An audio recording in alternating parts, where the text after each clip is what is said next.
let's dive into like motivation in the side of a competitive season. So, we're just thinking outside a little bit. Especially you guys, how did you guys stay motivated in off season when it was like the classic format of regionals and games, etc., or the open regional games? Certain like things that you would do to keep yourself motivated for a season ahead, if you like. Yeah, I remember. I remember in 2011 I did a competition in Sweden, and the second event was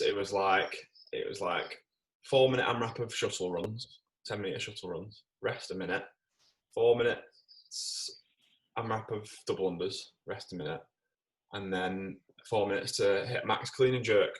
And I failed a 102 kilo jerk. Right. There's a video going around somewhere. I put 105 on, failed the clean, put 102 on, cleaned it, went to jerk it, landed on my back, and I thought, well, it's ground to overhead, so I went behind the net, jerk it, and then missed that one as well. Then before I knew it, the 4 minutes was over. And anyway, so I left that competition just being like, like I got cut maybe the workout later because I'd scored 0, and I'd spent all this money to go to Sweden and compete. And on the plane home, I sat down and I wrote down on my notes section on my phone all the things that I need to get, that I need to work on. And I'd watched the competitors for the rest of the competition and seen what the standard was like, what people were doing, and just kind of like just gauge myself from where I am currently to where I want to get to, and just like, right, well, I need to work on these many movements, want to be able to hit this way or this pace or whatever, and then when I get back into the gym, just going to start creating a bit of a training schedule and a bit of a plan to work towards them. So my motivation always then became more like performance related, like my own performance related, off the back of like a results, a competition, and seeing, like we mentioned, I can't remember the last podcast when you were talking about like how do you know when you're going to be good enough, seeing like the level of the people that were above me, and like comparing myself a little bit to them, like grasping where I am, and then making a plan to get there, rather than just always focusing on the other people. And I'm not always comparing like where they are, but like they're where I want to be. So for me to get there, I need to be able to do what they're doing at least, and then more. So then just creating a plan and performance goals. So just being like, right, if let's say my front squat was 100 kilos, then I want to get to 110 kilos. So I get to 110 kilos, I'm more likely to be able to clean 105, and then I'm probably more likely to jerk it. And just like little goals like that. Not stuff like I want to be able to clean and jerk 150, like a 50 kilo PB. Obviously a lifetime, that might be a lifetime goal, but just shorter, more shorter term or medium term achievable goals, that are just going to help me, keep ticking along the way and keep me getting my head down in training and just working towards them. And if the goals aren't too far away and you feel like you're getting closer to them, you're more likely to keep pushing to them, rather than saying that, like, saying like, right, I want to clean and jerk. So I can clean and jerk 102 then. I want to clean and jerk 150. Right, 47.5 kilos. How hard is it? It's like 47.5 kilos and clean and jerk. It's going to feel like a lifetime. And it was actually 5 years, and it took me 5 years to get to 150. Got there eventually. But imagine me setting a goal in 2011 that I want to clean and jerk 150 as my next goal. I'd have just sacked it off because I would have failed 110 numerous times, 115, and I'd just be like, fuck this, I'm never getting anywhere near 150. But it was always like a 2.5 kilo increment, a 5 kilo increment of goal that I would set. and just doing that same thing for everything. So like your rowing paces, you know, scores on a 7-minute burpee AMRAP, that was a big benchmark back then for burpees. You know, how many muscle ups can I do unbroken? And, you know, adding 1 rep or 2 reps to my max set, and just kind of like bite-sized little goals that are just, you know, built up along the way.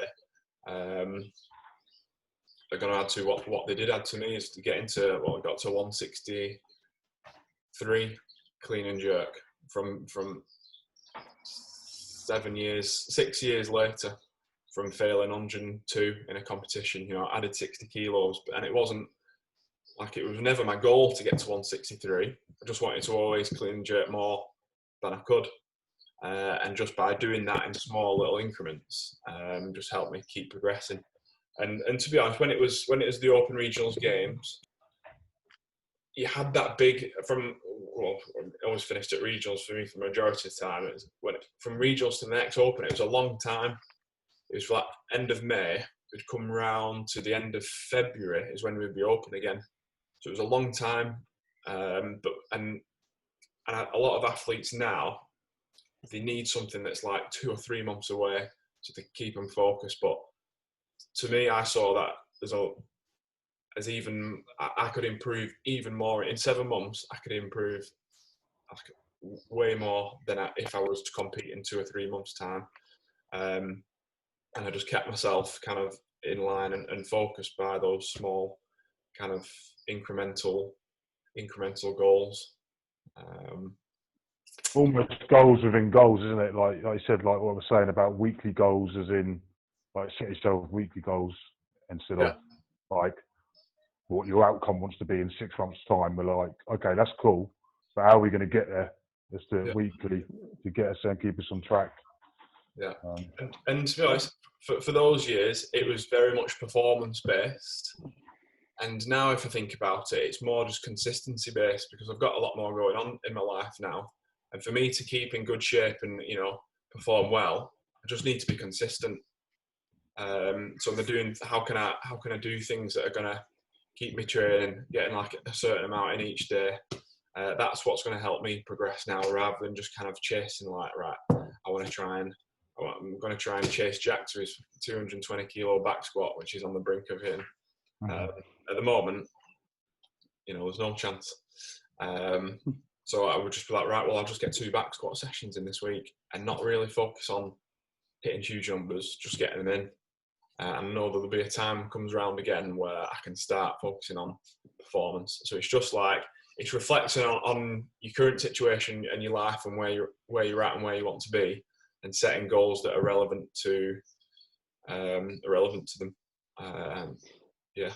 I think the other key thing is, you know, everything that you just said, Steve, is that it's all intrinsic. It's like you want to do better and to see where you can get. Yeah. You're not doing it for the gram, or you know what I mean, to look good for somebody else or anything like that. You're doing it to see how far, you do it, see how far you could get, how far you can push yourself.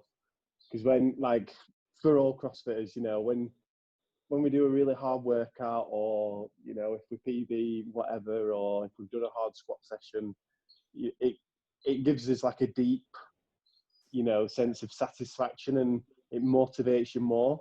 Yeah. Like, people see CrossFitters as a bit weird, because they're like, you know, why they always end up on the floor after the workout, but, you know, we always feel like good after. You feel like, oh, you know, I've done really good there. I've tried really hard. Yeah. Like, it does give you that more motivation, and it's kind of that self kind of discipline that you give yourself, like your routine, that little plan, those little goals.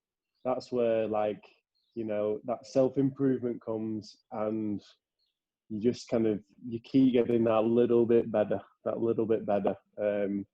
And again, that's where that motivation kind of, you know, it comes back in. It's just a little circle, and you just, you know, keep going round it.